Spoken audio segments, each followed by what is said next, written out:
12 के स्टूडेंट हैं, अगर आप कक्षा 12 के स्टूडेंट हैं तो ये वीडियो आज आपके लिए बहुत ही इंपॉर्टेंट होने वाली है। दोस्तों आज का अपना टॉपिक क्या है, केमिस्ट्री पर। ये मैं आज वादा करता हूँ, गारंटी कहता हूँ, सीना ठोक के बोलता हूँ दोस्तों, अगर ये वीडियो देखते हो ना तो आप अच्छा खासा परसेंटेज इंक्रीज करोगे। ज्यादा बड़ी बोली बोलने के नहीं तो 90 तो नहीं 85% आपका आएगा दोस्तों, किसी भी तरीके से आएगा। मैं ऐसा बताने वाला हूँ ना, आज जिस तरीके ऐसा तैयारी कराऊंगा दोस्तों, आप खुद बोलोगे सर आप सही बता रहे हैं। पहला नंबर क्या है, शून्य कोट की अवक्रिया। जितने भी इंपॉर्टेंट परिभाषा है सब बता दूंगा इस वीडियो में। बने रहना है, वीडियो को पूरा देखना है अंत तक। अगर वीडियो पसंद आए तब लाइक करके चैनल को सब्सक्राइब कर देना। कोई भी कुछ जिम्मेदारी होती है, जैसे मैं आपको पढ़ाता हूं तो आपकी कोई रिस्पॉन्सिबिलिटी बनती है, चाहे लाइक करिए चाहे सब्सक्राइब करिए, ये आपके हाथ में है, आपकी जिम्मेदारी है। ठीक, तो जैसा दोस्तों क्या है, शून्य कोट की अभिक्रिया से आप क्या समझते हैं, उदाहरण द्वारा समझाइए। इसके एक स्थिरांक का व्यंजक याद कीजिए। जैसा कि ये दोस्तों बहुत ही इंपॉर्टेंट, आपको करना क्या है, हेडिंग डालना है शून्य कोट की अभिक्रिया, फिर जिसका वेग अभिकारक के सांद्रण पर निर्भर नहीं करता है उसे शून्य कोट की अभिक्रिया कहते हैं। बस राइट दोस्तों, इतना ही याद करना है मेरे दोस्त, गारंटी है वादा के साथ 3 या 5 नंबर फोड़ोगे यार, 4 नंबर का आता है पता है। उदाहरण क्या होता है दोस्तों, ज्यादा लंबा नहीं करना है आप लोग का मतलब आपको ऐसा याद क्यों ना, यूनिक चीज आप याद होना चाहिए, मतलब आप हल्के से लिख दो ना, जिससे भाई आपको ऐसा ही लिखना चाहिए कि बंदा समझ जाए, चेक करना। उदाहरण क्या दोस्तों, H2 + Cl2 किसके उपस्थिति में, सूर्य की प्रकाश की उपस्थिति में 2HCl। बस कर दिया ना। अब करना क्या, शून्य कोट की वेग स्थिरांक का व्यंजक, वहां आप लोगों को व्यंजक करने की जरूरत नहीं कि समाकलन लगाओ df/dx, ये सब करने की जरूरत नहीं है ना। ज्यादा भाई आ रहा है आपको तो अच्छी बात कर दीजिए, इतना आप करिए। मेरे ख्याल से क्या है, शून्य कोट की अभिक्रिया की वेग स्थिरांक का व्यंजक x = kT है। ठीक, जहां x क्या है, अभिकारक है, a की वह मात्रा है जो t समय में अभिक्रिया करती है, और k क्या है, अभिक्रिया का वेग स्थिरांक है। बस यार इतना करो, 4 नंबर उठाओ। ठीक, जैसे दोस्तों ये तो अभी क्या था, टेलर। अब इसके बाद और इंपॉर्टेंट क्वेश्चन आने वाला है, स्क्रीनशॉट ले लीजिए दोस्तों। करते हैं दूसरा नंबर क्या लिखा है दोस्तों, जैसा कि ये भी इंपॉर्टेंट है भाई, क्या लिखा है, मानक इलेक्ट्रोड विभव। जैसा कि ये बहुत ही इंपॉर्टेंट है, क्या करना कैसे याद करना है सब कुछ बताऊंगा। क्या लिखा है, जब किसी धातु की छड़ को 25 डिग्री सेल्सियस पर धातु के लवण के विलयन में डुबोते हैं या डुबोया जाता है। बात है कि तो धातु और विलयन के मध्य जो विभवांतर उत्पन्न होता है उसे मानक इलेक्ट्रोड विभव कहते हैं। ये मान चलिए इनकी चांसेस पाई जाती है, गारंटी के साथ क्या दोस्तों, इसे इंपॉर्टेंट समझ लीजिए आप। ये इसका नाम दूसरा क्या है, नर्नस्ट समीकरण। बात एक ही है, चाहे नर्नस्ट समीकरण बोलो चाहे मानक इलेक्ट्रोड बोलो, बात एक ही है दोस्तों, दो नाम है एक ही चीज का। सूत्र आपको जितना लिखने के बाद आपको सूत्र जरूर लिख देना है, E = E0 - 2.303 RT बटे NF log 10 1/f⁴n plus bracket close. ये रहा दोस्तों किसका सूत्र, मानक इलेक्ट्रोड विभव का सूत्र, चाहे नर्नस्ट समीकरण। बात एक ही है, आप समझ गए भाई, ज्यादा नहीं, आपको 3 से 4 बार पढ़ना है मेरे दोस्त, गारंटी है वादा के साथ कहता आपको याद हो ही जाएगा। तीसरा नंबर क्या है, विशिष्ट चालकता से क्या तात्पर्य है, इसका मात्रक क्या है, तो ये भी आपको दे करके जाना है। 2 या 3 नंबर आपको देगा, गारंटी है वादा के साथ, चांसेस पाई जाती है।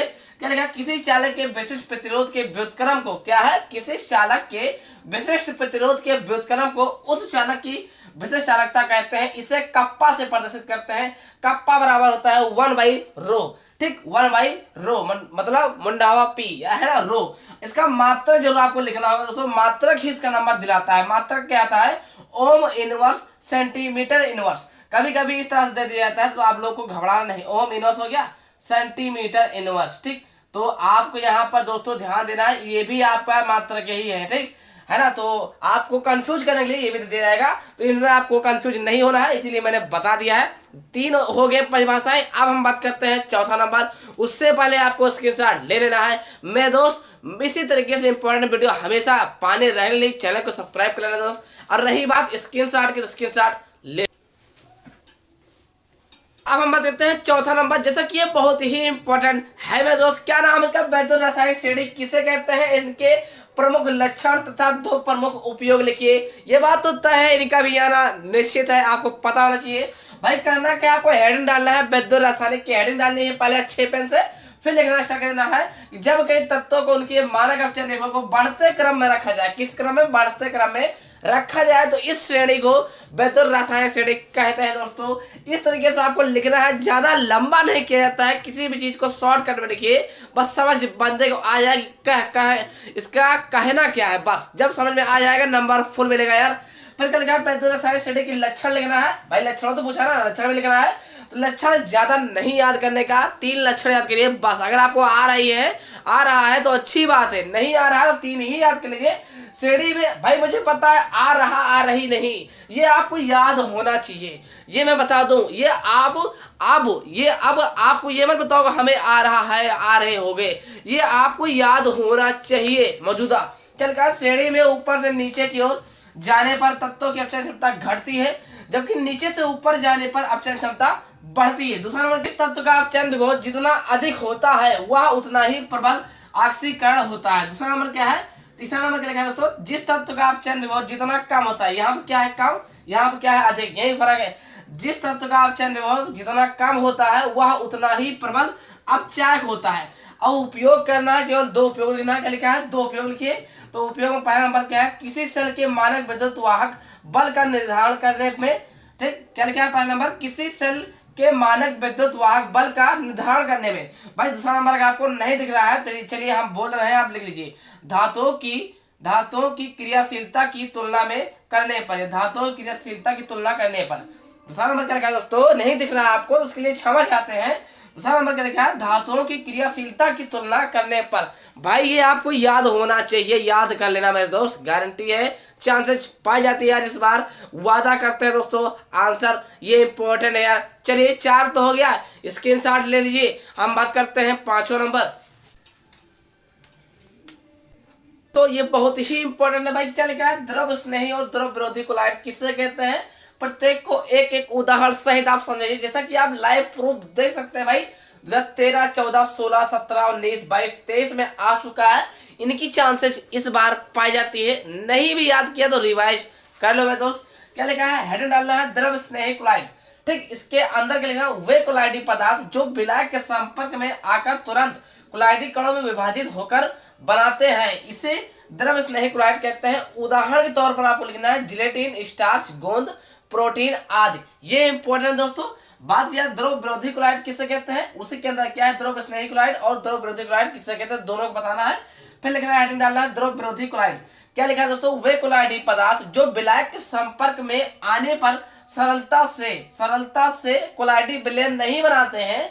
मतलब क्या लिखा है, वे कोलाइडी पदार्थ जो विलायक के संपर्क में आने पर सरलता से कोलाइडी विलयन नहीं बनाते हैं, उन्हें द्रव विरोधी कोलाइड विलयन कहते हैं, उन्हें द्रव विरोधी कोलाइड कहते हैं। उदाहरण के तौर पर देखा जाए धात्विक या धातु ऑक्साइड कामा धात्विक हाइड्रोक्साइड। भाई इंपॉर्टेंट है, ये मान चलिए इनकी चांसेस पाई जाती है दोस्तों। इसी तरीके से इंपॉर्टेंट वीडियो पाने रहने के लिए करना क्या है, चैनल को लाइक करके सब्सक्राइब जरूर कर लेना। हमेशा यार इंपॉर्टेंट वीडियो डालता रहता हूँ, किसके लिए, आपके लिए।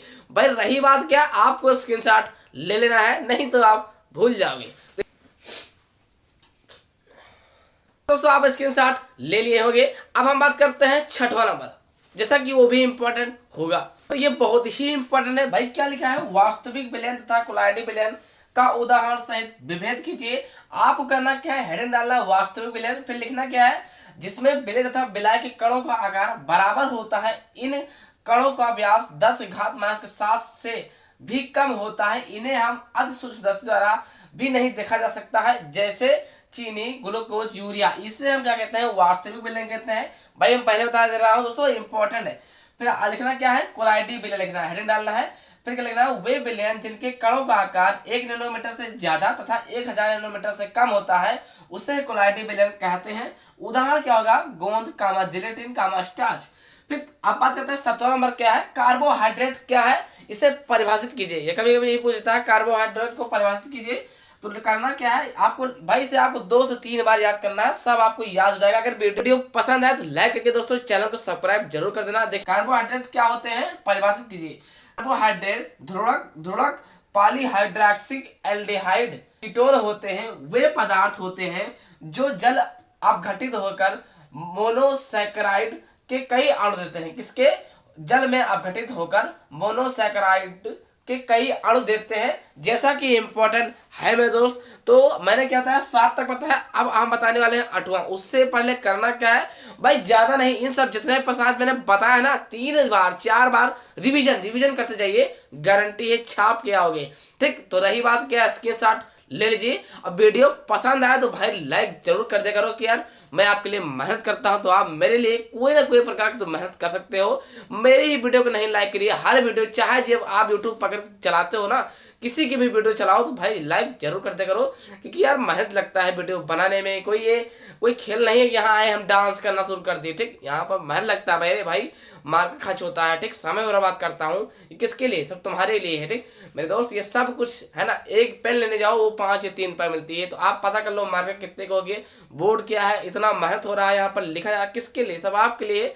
आप अगर आप हमारे लिए नहीं सोचोगे तो हम आपके लिए कैसे सोचेंगे। आप क्या फुल सपोर्ट करना चाहोगे, नहीं करना चाहोगे, कमेंट में बताना दोस्तों। तो भाई मैं आपके लिए तो हूँ, आप मेरे लिए हो या ना हो ये तो भगवान ही जानते हैं। तो आप मेरे लिए होंगे तो अच्छा ही बेहतर होगा मुझे, मैं तो आपके लिए हूँ। तो रही बात क्या दोस्तों, ये सब इंपॉर्टेंट है यार, आपको ऐसे इंपॉर्टेंट वीडियो पाने रहने के लिए मैं हमेशा ये बताता हूँ दोस्तों, कोई भी प्रकार की दिक्कत हो तो कमेंट जरूर कर देकर यार, मैं उसका सोल्यूशन करके वीडियो बना दूंगा। ठीक, तो रही बात क्या दोस्तों, इसको आपको स्क्रीनशॉट ले लेना है। जैसा कि अब हम बात करते हैं 8वां नंबर लिखा है मोल अंश। तो करना क्या है, किसी एक घटक के मोलों की संख्या तथा विलय एवं विलायक के कुल मोलों की संख्या के अनुपात को मोल अंश कहते हैं, है ना। बस इतना ही करना है दोस्तों।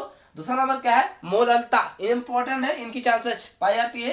क्या लिखा है, 1 लीटर विलायक में उपस्थित विलय की मोलों की संख्या NB को मोललता कहते हैं। सूत्र याद होना चाहिए, मोललता M बराबर विलय का भार बटे विलय का अणु भार गुणे 1000 बटे विलायक का भार। ठीक, बात करते हैं तीसरा नंबर क्या है, मोलरता, जैसा कि इनकी चांसेस पाई जाती है। क्या लिखा है, 1 लीटर विलयन में उपस्थित विलय के मोलों की संख्या NB को मोलरता कहते हैं। सूत्र क्या होता है दोस्तों, मोलरता M बराबर सूत्र होता है विलय का भार बटे विलायक का अणु भार गुणे 1000 बटे आयतन। चांसेस पाई जाती है, ये तीनों में से कोई ना कोई देखने को आपको मिलेगा।